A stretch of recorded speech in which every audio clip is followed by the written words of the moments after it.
Ini nih yang paling nyentil hati.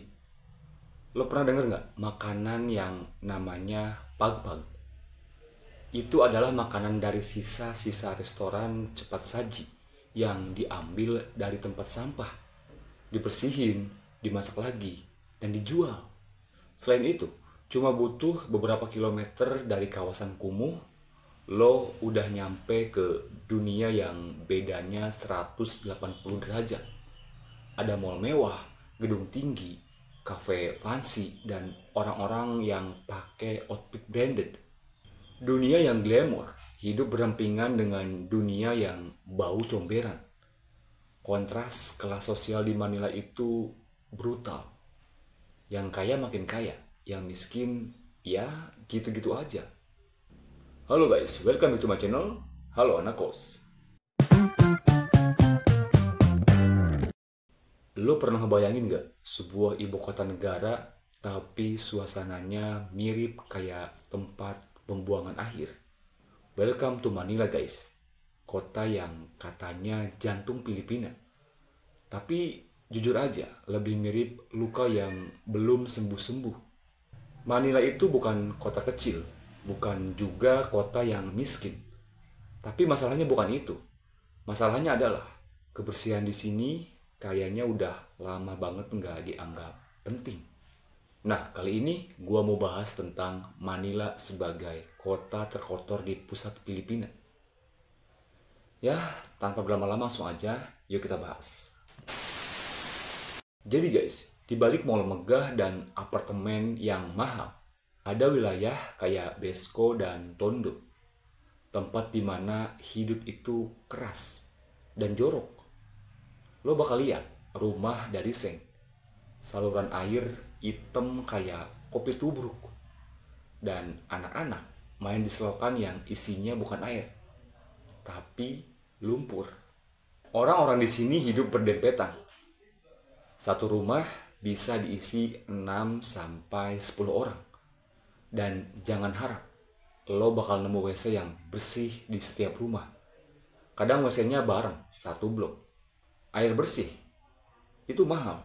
Jadi jangan kaget kalau lu lihat anak kecil mandi pakai air got. Dulu, Sungai Pasig adalah simbol kehidupan dari Manila.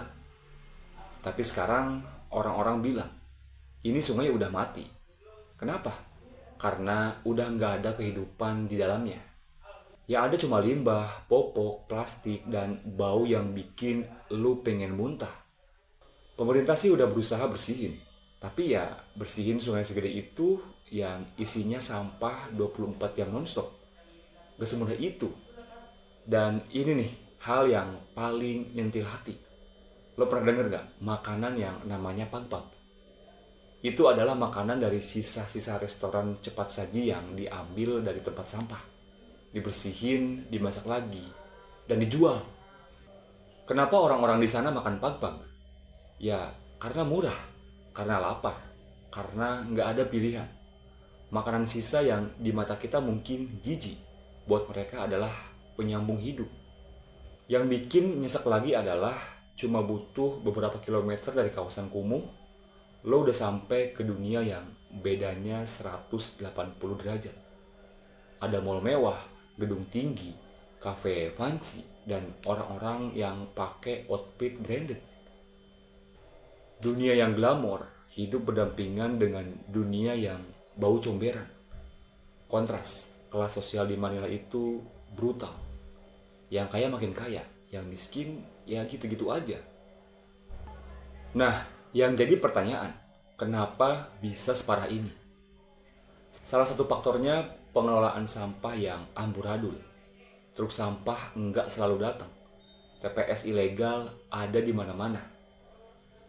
Dan banyak warga yang buang sampah seenaknya.